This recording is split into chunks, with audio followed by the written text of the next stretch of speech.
Hello and welcome to Unmute with PRCAI, a podcast series brought to you by AdFactors PR. I'm Niret Alva. Our guest today has played many roles, that of a journalist, television anchor, author, public speaker.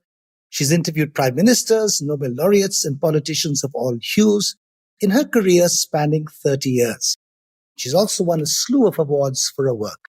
Sonia Singh, welcome to Unmute. Thank you, Niret. Okay, let's start at the beginning. What inspired you to become a journalist? It's almost too long ago to remember, but when I was growing up, Niret was still the time when children read.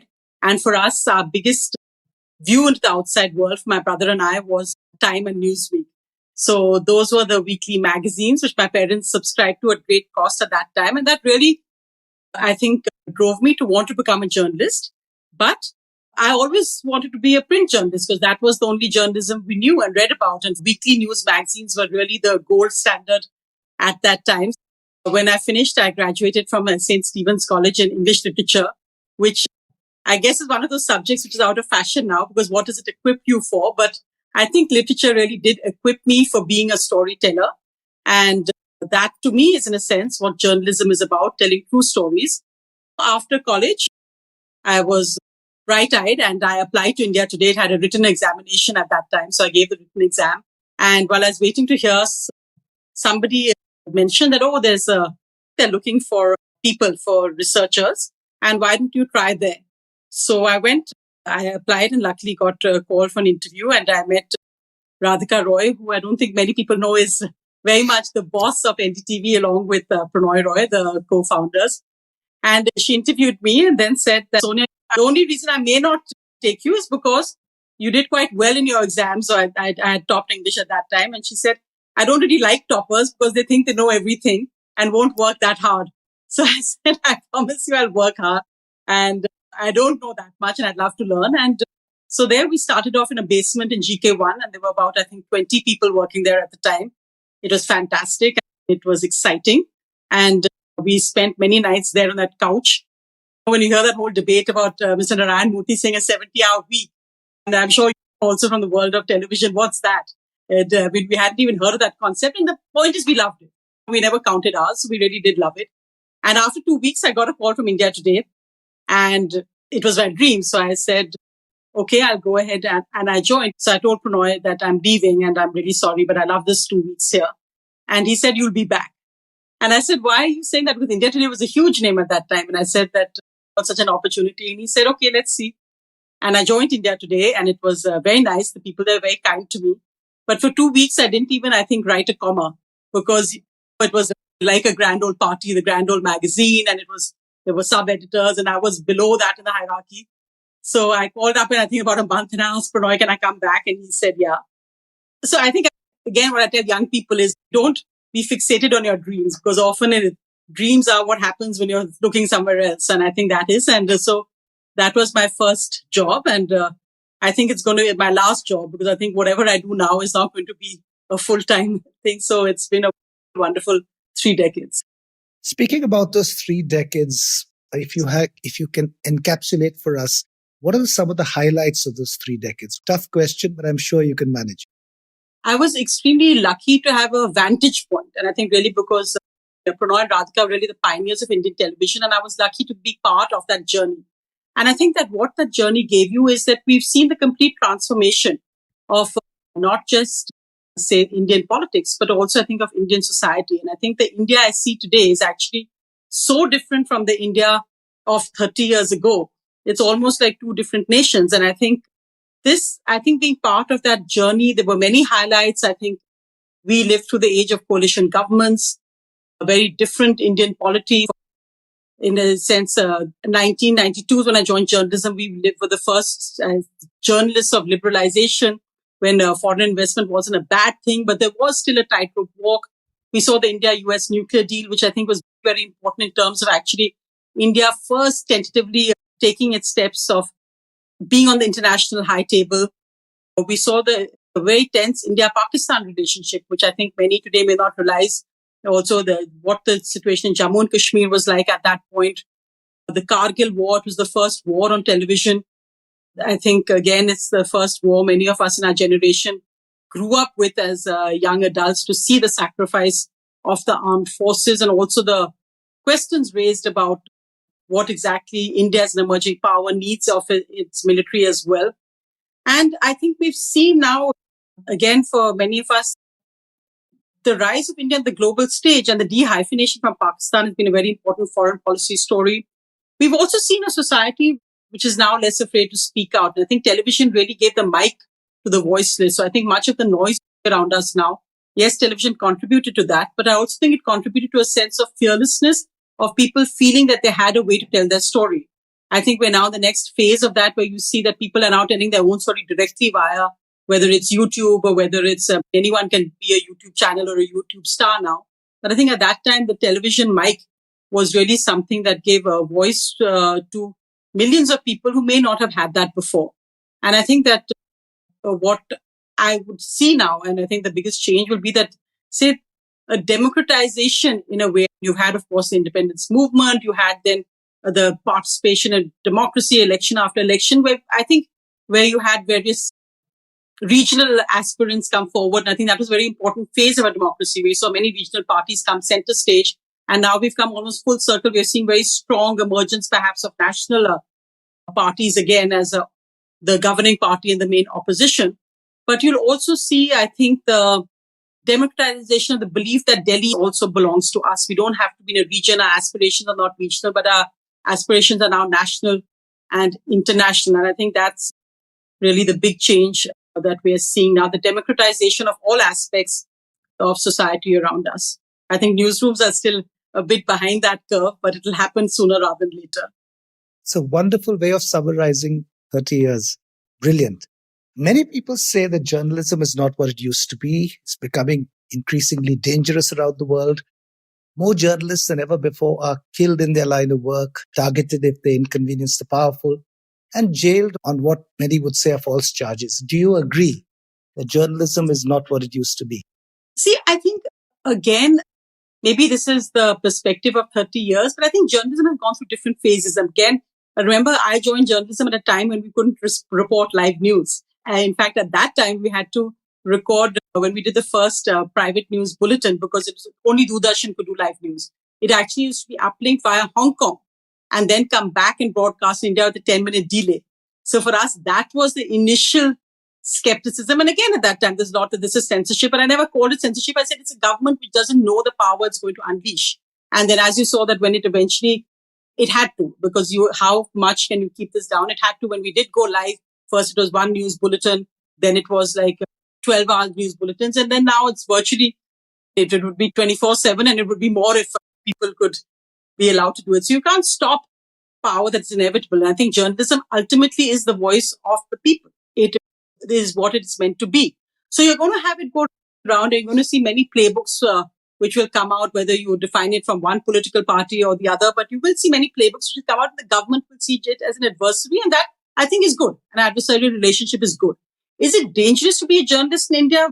It's not just me, but I think at least the journalists, there have been police cases, there will be filed, and not all are filed by just one party. They'll be against different. And again, we just as an editor, I faced many police cases through my career. But I think if you are convinced of the truth of the story you're telling, if you are backed by facts, it's an inconvenience, but it's not something that has been a danger. Yet, of course, when I see stories which have happened, and unfortunately, many of them happen away from the national capital, because if it happens here, there is always some hue and cry, whether it's there will be a gathering, it will reach the Supreme Court. I think the real danger is to a journalist in a smaller area who's offended, whatever the power may be in that area. And often it can even be a local mafia person. That is the real issue. But I think in this area of information, in this time of information, it's not something that can be held down for long. There will be resources. I still think India, and I've said this before, that I think the vibrancy and the independence of the Indian media is something which is at a peak. I don't agree with those who say that this is the worst time for Indian media. The point is how independent the media chooses to be. And I think that's really a self-decision. As I said, I've worked in NDTV for 30 years. You choose how independent you want to be. And I think it's cowardly to put it on someone else and say, I can't do it because the government doesn't want to. I can't do it because this powerful businessman will not want it or file a case against me. All organizations can be as independent as they want to be. And whether they are or not is a question their viewers and their journalists need to answer. In your own career, you've had to confront so many profound changes, political, ideological, editorial, and even ownership of the network. Share with us the challenges that you confronted and how you navigated them. I am still with the network, but I think the biggest way to fight any challenges, and of course you haven't added one challenge, is that I'm married to a politician, and the thing he's had changes as well. So I think it was in that sense. And of course, I married him much after I became a journalist. But I think the point is, so then you face challenges of people asking whether you're biased to the network you work for, whether the person you're married to, whether your own biases. And I've always said at that point that, listen, every individual will have their own bias. After all, we all vote. So at some point, every individual will have their own bias. The challenge is that you make sure that your personal preferences are never influence your professional perspectives. And that is something which I do feel that our viewers are intelligent, our management's intelligent, and most of all, politicians are relevant. So in fact, I have at every instance, when there has been any question, I've always first gone to my bosses and said that if there is any question of conflict, I would like to step down. And there's been faith in bosses across changes that in my journalism, which is why I have been editor. And in fact, now I'm actually editorial director of the dialogues, not of the entire group anymore, but it's still an editorial role. And I think also it has been that about being authentic. In fact, I had consulted Justice Verma, who was then head of the News Broadcasting Standards Council at one time. And he had said that, Sonia, as long as your independence is seen on air and seen by your viewers, you're not answerable to anyone else. And I think that really has been what has been my answer to all challenges. That the day I think that I cannot be true to my viewer, true as an independent journalist, is the day I retire. And I don't know when that happens, but all I can say is that I think that politicians across party lines have had no problem being interviewed by me. So I think that's perhaps is a validation. What's your advice to young aspiring journalists, given how dramatically the media landscape has changed? The fact that people turn to social media first to see what's happening in the world, and the sheer overload of information, false and true, that we are bombarded with every moment. What advice would you give journalists in that scenario, young journalists? So I would tell young journalists, I think the feeling is that a lot of young journalists, not a lot, but I think a lot of young journalists, I think, often get put off by the kind of surround noise around it. And they're like, oh, we won't be able to do this. We won't be able to do that. I would always say that you have to experience it for yourself. You have to see for yourself. And in fact, I think actually some of the best journalists today are our young journalists, because really some of the stories and the reporting they're doing is outstanding. I think one of the dangers of spending too long in journalism is you become jaded, you become a bit cynical, and also some sameness creeps in. I think the biggest advantage for journalists today to stand on the cloud is originality. Because I think that what happens is that, and I felt when I made that point earlier, I think that journalism often gets stuck in a rut. In fact, I think these recent state elections does show that, is that why are journalists behind the curve? How can it be that we have state elections which are dramatically different results from what journalists are telling you? Or why is it that even like when it's political choices, why is it that journalists somehow seem to be the last in the room to know what's going on? And I don't think that can only be discounted by the fact that, the government didn't tell us. It's not the government's job or political party's job to tell you what's happening. It's the job of a journalist to sense it on the ground or hear it from other people that what the mood is. And I think in that, journalism may have fallen behind a bit. And I think the advantage of young journalists is that they come in without any baggage. They come in with a quest for originality, of authenticity. And I think that is really a very important factor in journalism today. And I think we do need that reset, definitely in the kind of stories we're telling, and perhaps reconnecting with people's voices in journalism and all. I think so further you go away from the power corridors, it always helps. Quick follow-up to that. It's more a how-to for young journalists, aspiring journalists. So assuming you're an aspiring journalist, you want to speak the truth to power, ask powerful people questions, the audience would want you to ask them, if you can access them, that is, and you want to be independent. What should you do? So I think the first thing is that the journalist is not the story. And I think that is something which is really important, especially for a young journalist to know. It's not about what the story you can break. It's about, are you telling people's stories? When you're telling truth to power, whose truth are you telling? You're not telling your truth. Or you're not saying that this is what I think is the truth and I'm telling you this. are you spending enough time with the person whose story you want to tell? Do you have the facts? We've seen this, and this is not specific to India at all, but I've seen interviews where Elon Musk is being interviewed and he actually has more facts on his fingertips than the journalist. So I think that is something which is really important for a young journalist, that if you're interviewing somebody, you better know as much about the subject, and you may not if he's an expert in it, but at least have enough to be able to ask him the right questions. So I think more about holding people, truth to power is of course wonderful, but you must be able to ask the right questions. Journalism is not a glamorous job. And I think people get carried away by that because television anchors are celebrities, which is in itself a very dangerous fallout of it, because news cannot become an echo chamber of the news you want to hear. So you can't be a journalist to report the stories you want to report only without actually seeing, are these the stories that are the reality? So I think, especially with algorithm-based news, when you're accessing news online, you'll see that more and more you'll only get news, which is, it's like a playlist, right? So you hear the songs you like and you watch the news you like, and then you form a worldview, which can be fine. It's a worldview you like, but it may not be a world that has any relevance to the world you're living. And then you need to make that transition or that journey to see how to tell that story. And I think for a true journalist, you need to be hearing views from all sides, even views you disagree with. In fact, I was at some journalists, I was talking to some young journalists, and there was a young reporter there who made that point that she felt very upset because I think somebody from a group she didn't like had got a column in an edit page in a newspaper she worked for. And I said, but why shouldn't he or she get that column space? And she said, no, I just don't agree with it. And I feel that the newspaper let itself down by giving that column space. And I said, he or she has a right to be heard. Why not? It is somebody who's a valid political force in the country today. Now, if you don't agree with them, disagree with them. They are absolutely within the right to do that. But you have to do it with facts and information. And that's the best way to counter someone. So I think for young journalists, I would say go into it unbiased. All of us, as I said, have our personal preferences. Playlists are for songs, not for news. See what people are saying. It's not about, you don't have to follow only what the majority feels. You're entitled to your individual opinions. You're entitled to your individual stories. Each person's voice is important. But make sure it's their truth you're telling as well, not just your truth. So I think that is extremely important. And journalism is hard work. It's hard work. It's not something which is a glamorous profession. So be prepared to put that in. But it is something which gives you the biggest highs in the world. It's absolutely exhilarating.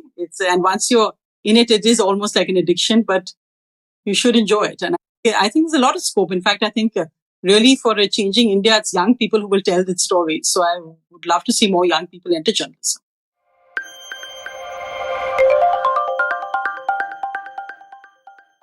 Let's change pace a little bit and do a quick fire round of questions. Just go stream of consciousness. I'll throw things at you and you just react briefly. AI and journalism. I think it may make things easier, but I do think that every journalist I met, every excellent journalist I met has had an individual streak of brilliance, which you can't replicate in anyone else. I don't think journalists are machine or factory manufactured. They have individual brilliance, individual bylines, individual quirks, which I don't think can be replaced by AI. But I think AI will transform newsrooms, short videos, a lot of the technical work. But I think that journalists should look at seeing how to stress their individual, say, strengths much more to try to beat that. But I think it's something that is already in our newsrooms and will be there in a much larger part very fast. Fake news. Look, I think really fake news has stressed why social media cannot replace news institutions at all. In fact, I think it really stresses that very importantly, that X cannot be your main source of news. You need the editorial safeguards. You need an editor in the room to combat fake news. And I do think that the fact that at least the credible ones, and I think NDTV is definitely one of them, the fact that their fake news is really minimal. I think it's maybe one in 6 months or something like that. I think that's really credible. And you have to be very careful to ensure. I think credibility is going to be one of the biggest differentiators for news channels going ahead. But yeah, I think the problem with accessing news on social media, the fake news problem will grow even further. Social influencers versus journalists. Are they in the same space? I don't think so. The irony is a lot of people are beginning to think so and are tending to take a lot of what they say very seriously. I mean, again, I think journalists are We are watchdogs. We're the fourth estate, but we are not and should not be influencers of policy, of really anything which is beyond our remit. I think that each institution of Indian democracy needs to be in its lane. And of course, there is much interaction, which is welcome. But I think that we need to realize that journalists are not celebrities. Your most challenging interview? I said he's the most challenging, also the most interesting has been Shah Rukh Khan, because usually his interviews, I think he's just incorrigibly late. I don't know. I don't think on his sets, but definitely for interviews. So I think we finally did one interview and called it the 2 a.m. interview because that's the time he showed up. But I have to say that he is one of the most intelligent people I've ever interviewed, and somebody who is articulate and very conscious of the world he lives in. And I think it's in the context of this whole crazy movie Animal, which I haven't seen. I think it was really nice to see many Shah Rukh Khan interviews where he talked about the fact that he's very careful about how the women in his films are portrayed, because he realizes that there is a larger impact on society, and he doesn't do this in a preachy way. And I think he is somebody who's extremely intelligent, articulate, and somebody who wears the influence he has very lightly. Your most dramatic moment as a journalist? The most dramatic was definitely perhaps the coverage of the Kargil war. And I was running the newsroom at that point, and Barkha, of course, was in Kargil. Not just Barkha, many other journalists, Vikram, Vishnu as well. And I think the fact that the footage coming back of many of those brave young soldiers, Captain Vikram Batra, others, and the realization that literally within about 3 or 4 days, those same people whose interviews we'd watched were dead, was something which is very traumatic for our newsroom as well, and for all of us, and for me personally. So that was to see really the sacrifice of these young officers, these young men, Jawans as well, who went in really with no thought of themselves. I think also, of course, Mumbai terror attacks was something which was also extremely disturbing for many of us, the stories of the families who died in the Taj Hotel. And I think that was a watershed moment because it really changed the coverage. Again, remember, for us, this was happening real time. We were literally just broadcasting at that point. This had never happened. None of us had ever covered anything like this before. I think it really changed the way terrorism was covered on television, rightfully. But it was something, I think, which even the Indian government and even television at that time was just not equipped to cover. And it was very traumatic for the journalists and for all of us covering that. Let's shift to the personal for a bit. You're a mother of 3 daughters, and you say that's the most difficult and rewarding job in the world. What does that mean? In media, I think there was always this belief that to be a journalist, it was always like that comes first, family doesn't matter, and you drop everything for your job. And I totally understand that. Again, as somebody who was a reporter and then somebody who was an editor, and I had to often ask people at odd hours to rush off. This thing, of course, the job is very important, but I do believe that it is important in all fields to have a work-life balance. And I think children are an amazing way. Or you may be as big a star on television or off television or a big boss, but at home you never are as when you're a parent. So I think they are a wonderful reality check. They ground you. And I think that really their challenges and their perspective of the world is a wonderful reality check for me. And I think when you talk, in fact, I remember that when we started the 8 o'clock news bulletin, I think it was often for me because I found that children or young people actually had no idea of the news, because in television, it was all about debate, and it was a debate which was often led by somebody's opinion versus another person's opinion. And it was actually the world of news where you actually learn something about what's that information. I often say that I think that what the main thing of 3 things of news is to inform, to illuminate, and also inspire. There does have to be that level of it. I'm sure you read recent Reuters surveys which has pointed to people are turning away from news because they feel that all it does is tell them negative things. And I think that we also, the editors, have to move beyond the fact that all news is bad news and look at the fact that news is also about a changing world and where people's places or where your space is in it, or what you need to live in this new world. What are the tools and how this will impact you. So I think those are the key elements. I think that came to me very strongly when you see young people who have not connect to what we show them as news anymore. So I think they also are very critical viewers, and it's been wonderful. And there are things you realize that deadlines are important, but so are things like showing up for children's plays. And I think that way, again, I was lucky that the organization I worked for was very future forward in terms of women-friendly policies. When I had my first baby, the creche was set up. And I think that We had a 6-month maternity leave much before it became law. And I think really now you're seeing that's the conversation going on around us. But I think media and especially NDTV was way, way ahead in terms of being a great place for women to work. So you must. You never ask if men should have a family and work. And I think it should just be as a routine for women now. Sonia, you've been an advocate of women's empowerment. How far do you think we've traveled on that road in our country, and what do you think still needs to be done? I think the main thing remains, Niret, and this I suppose is safety is still a key issue. I think the fact that it still is an issue that whether night shifts should be done by women, whether you're sending them. And again, when we were young, I spent the night outside a morgue in the Tandoori murder case when that young woman was chopped up and horrifically, and have gone to cover riot situations. So did many other women journalists my generation. But as we actually became editors, we realized that are we mad? We didn't want to send women journalists into those kind of situations because we felt it could be dangerous, and perhaps you don't realize it and you're doing it yourself. But I think that's something which is a little bit worrying, that you sometimes have to have different standards of safety. And I think that is, of course, in fact, ironically, sometimes war zones are almost safer than it is in late night in cities or in some parts of where we live. So I think that is something which we really need to work for. That's a larger social issue, of equality of women being safe on our roads. And of course, in some cities that's happened, in some cities that's less. But I think that really is key aspect of safety for women, not just, of course, at work, but across. And so I think that is one aspect of empowerment. Also, when I made that point earlier, democratization of newsrooms, I find that for perhaps women who have come from more privileged backgrounds, as I did and many colleagues have, it is easier. I think we need to make a much more concerted effort to bring in people from backgrounds which may not have been traditionally exposed to the media profession or may not have worked there, and make that process smoother, not just for women, but women and men. So I think when we talk about democratizing newsrooms, I think it really needs to start there, of us working on programs that can make our newsrooms more representative of the India we live in.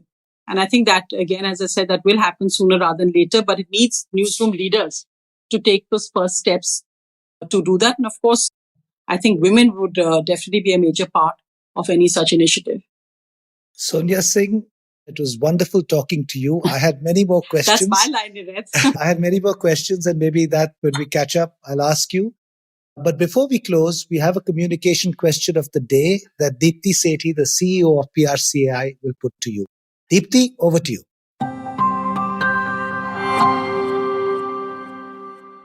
Thank you, Niret, and thank you, Sonia. What a great conversation. So good to hear all the sides of the journalism stories. You're a great storyteller. Just one question. We often hear about this relationship between public relations and media and journalists, right? I've heard more PR people say that it's a symbiotic relationship.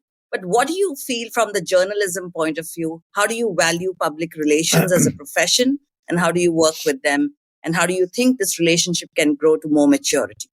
I think I take the last part of it first, but I think it really is a relationship which is so important. And especially now at a time, initially, as you know, that most politicians, I don't think, dealt very much with public relations. And we saw disasters that ensued after that.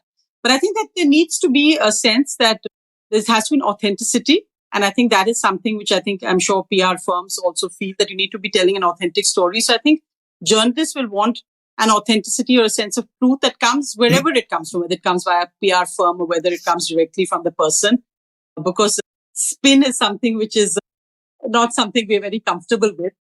So that's something I think that journalists and the PR industry has to negotiate through. But I think, it's a wonderful relationship, and I'm sure that there's lots more to look at in the future. And I think that's looking at how to work together is really an important part of that communication journey. Okay, thank you for that. I'm going to bounce it back to Niret. Sonia, thank you so much. Thank you, Deepti.